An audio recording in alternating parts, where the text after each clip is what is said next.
Bahkan di Al-Quran pun disebutkan, innallaha la yughayyiru biqaumi hatta yughayyiru ma bi anfusihim.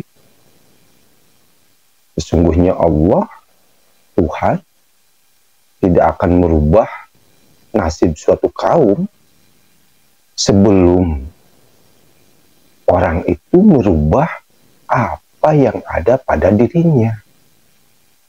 Dan apa yang ada pada diri manusia itu adalah pikiran. Tidak ada yang lain. Ternyata ini diri kita yang sesungguhnya. Bukanlah tubuh ini, melainkan diri yang halus, goib. Apakah Anda tidak sadar selama ini bahwa diri kita dikuasai oleh pikiran? Padahal kitalah tuannya bagi pikiran itu sendiri.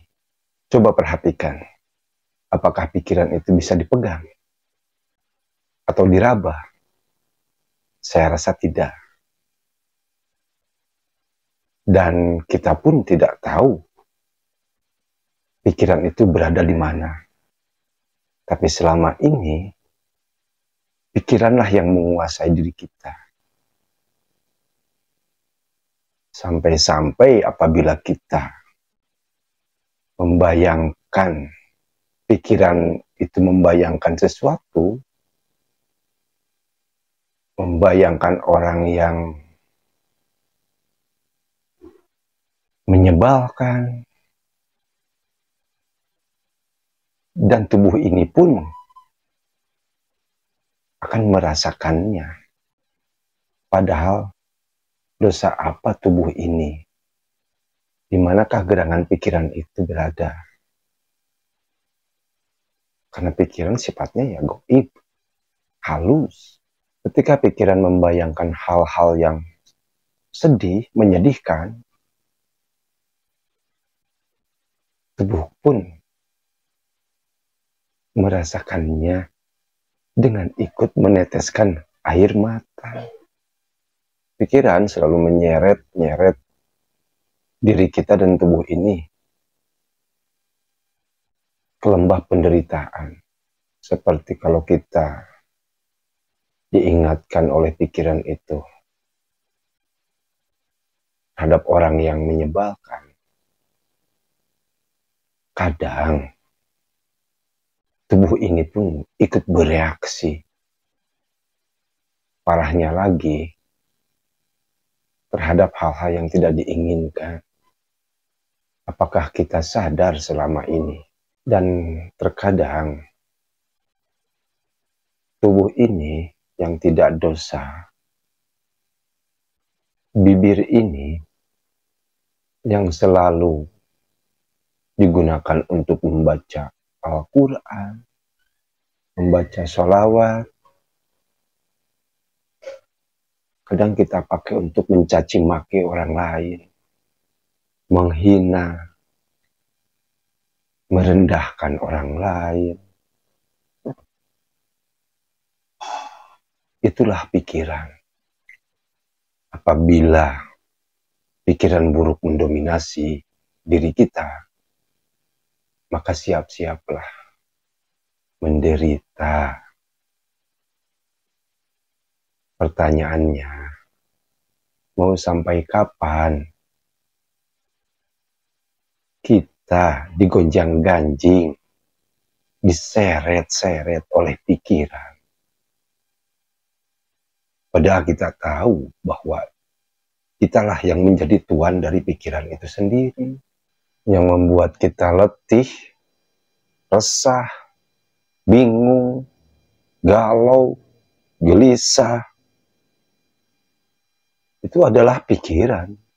Pikiranlah yang membuat kita seperti itu. Memikirkan tagihan rumah, tagihan mobil, sekolah anak. Dan kalau kita tidak bisa menguasai pikiran itu, tidak bisa mengontrol pikiran kita sendiri, ya seperti itulah setiap hari dalam kehidupan ini. Pertanyaannya, apakah kita mau seperti itu? Saya rasa semua orang tidak akan mau. Kuasai pikiran diri sendiri. Kuasai pikiran kita sendiri. Jangan pikiran yang menguasai diri kita. Repot bos nantinya kalau kita dikuasai oleh pikiran kita sendiri. Asli. Dan tidak sedikit orang yang terjebak, yang terhanyut oleh kesusahan, kesempitan, kesedihan. Karena mereka tidak tahu bahwa pikiran kerjanya seperti itu. Timbul tenggelam, silih berganti. Kadang-kadang ingat A, kadang-kadang ingat B. Sebagaimana adanya siang dan malam. Terus selama kita hidup di dunia ini, pikiran terus bergerak, silih berganti, tanpa henti.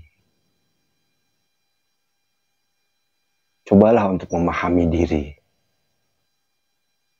Nanti Anda akan tahu siapa diri Anda sebenarnya. Karena pikiran adalah seolah-olah seperti sebuah tumpukan data. Dan data itu datangnya dari pengalaman yang menjadi pengetahuan. Jadilah data di dalam pikiran. Dan pikiran yang isinya data bukan suatu kenyataan. Manusia itu sendirilah atau manusia sejati itulah yang menjadi kenyataannya. Dan pikiran yang isinya tumpukan data itu bukan suatu kenyataan. Memang tidak sedikit orang menganggap pikirannya itu adalah dirinya sendiri. Dan orang setelah menganggap pikiran itu adalah dirinya, maka dia tidak akan bisa mengendalikan pikirannya sendiri. Jadi, pahamilah dirimu sendiri. Carilah dirimu yang sejati. Di kedalaman dirimu sendiri. Nanti akan tahu mana yang asli, mana yang palsu. Mana diri kita, mana pikiran, mana kesadaran sejati, mana kesadaran jasmani. Kita akan tahu. Dan saya pastikan, pasti tahu. Apakah Anda sadar bahwa pikiran yang berpikir, ingatan-ingatan masa lalu, rancangan-rancangan masa depan, bukanlah diri kita sesungguhnya. Sadari itu. Karena kalau kita tidak sadar atau tidak tahu, maka diri kita inilah yang akan diseret oleh pikiran kita sendiri ke dalam penderitaan. Seperti rasa takut, was-was, resah, gelisah. Karena kita tidak menyadari. Dan kebanyakan orang menganggap pikirannya itu adalah dirinya sendiri. Sehingga wajar kalau memiliki masalah sedikit galau, adanya rasa takut. Dan itulah pikiran. Maka kendalikanlah pikiran itu. Jangan sampai pikiran mengendalikan diri kita. Dan kunci bahagia adalah mengenal diri kita yang sesungguhnya, bukan pikiran berpikir ataupun produk pikiran. Dan selama ini kita menganggap pikiran itu adalah diri kita. Padahal bukan. Asli itu bukan. Diri kita ini yang sesungguhnya atau sejatinya diri kita yang melihat, memperhatikan pikiran itu sendiri. Yang memperhatikan gerak-gerik pikir yang selalu berganti serta reaksi batin yang timbul dari dalam diri kita. Cek bahasa Sunda mah kudu eling jeung waspada. Eling eta sadar bahwa kita sesungguhnya bukanlah pikiran. Waspada terhadap gerak pikiran yang silih berganti serta reaksi batinnya. Pikiran kan selalu bergerak ke masa lalu, masa depan. Polanya hanya itu saja.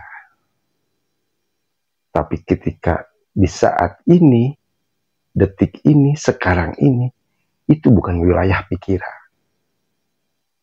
Pikiran tidak bisa berdiam di saat ini, di detik ini.